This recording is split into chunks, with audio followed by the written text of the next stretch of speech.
की जंग में अब एक नया खिलाड़ी उतर चुका है, यमन के हूती विद्रोही। क्या यह सिर्फ एक और हमला है या फिर पूरी दुनिया की अर्थव्यवस्था को हिला देने वाली चाल है? और सबसे बड़ा सवाल, क्या ट्रंप और अमेरिका के लिए यह सबसे बड़ा झटका साबित होगा?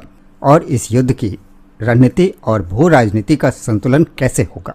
यमन के हूती कोई साधारण समूह नहीं है। ये सीधे तौर पर ईरान के समर्थक माने जाते हैं, जिन्हें एक्सेस ऑफ रेजिस्टेंस का हिस्सा कहा जाता है। इनके पास ड्रोन और बैलिस्टिक मिसाइल की ताकत है, रेड सी यानी कि लाल सागर में जहाजों को रोकने का अनुभव है, और सबसे अहम, ये समुद्री रास्तों पर नियंत्रण रखते हैं। यानी कि ये जंग सिर्फ जमीन पर नहीं, अब समुद्र में भी लड़ी जाएगी।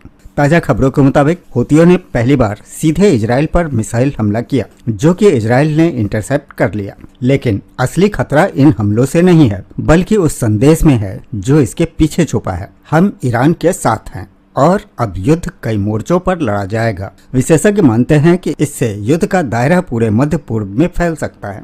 अब बात करते हैं उस मुद्दे की जिससे पूरी दुनिया डर रही है, क्योंकि दूसरा रूट बंद होने से दुनिया के लिए खतरा हो सकता है। बब अल मंडाब स्ट्रेट यानी कि रेड सी का गेटवे। अगर हूती इस रास्ते को बंद कर देते हैं तो यूरोप एशिया के बीच व्यापार रुक सकता है, तेल की सप्लाई चेन प्रभावित होगी और ग्लोबल महंगाई अचानक से बढ़ सकती है। पहले ही ईरान हॉर्मुज को कंट्रोल करने की कोशिश कर रहा है, और अगर रेड सी भी बंद हुआ तो दुनिया को दो सबसे बड़े तेल मार्ग ठप हो सकते हैं। अब इन परिस्थितियों में ट्रंप के होश उड़े हुए क्यों हैं? रिपोर्ट्स के अनुसार अमेरिका पहले ही हूतियों पर हमला कर चुका है और हालात को काबू में रखने की कोशिश कर रहा है। लेकिन अब समस्या ये है कि युद्ध सिर्फ ईरान तक सीमित नहीं रहा।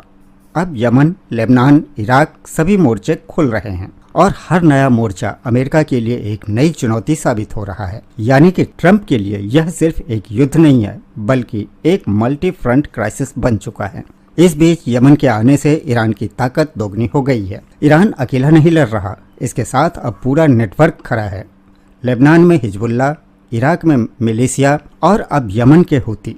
इसे ही कहते हैं प्रॉक्सी वार स्ट्रेटजी। यानी कि ईरान खुद कम नुकसान झेलता है, लेकिन उसके सहयोगी अलग अलग जगहों से हमला करते हैं। और यही वजह है कि हूतियों की एंट्री ईरान की ताकत को दोगुनी करती है। अब इससे आगे क्या क्या हो सकता है, क्या संभावनाएं हैं? तो आने वाले दिनों में 3 बड़े खतरे हैं।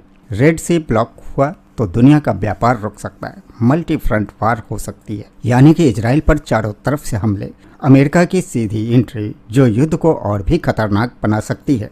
हूती पहले ही चेतावनी दे चुके हैं कि अगर ईरान पर हमला बढ़ा तो वो पूरी ताकत से युद्ध में उतरेंगे।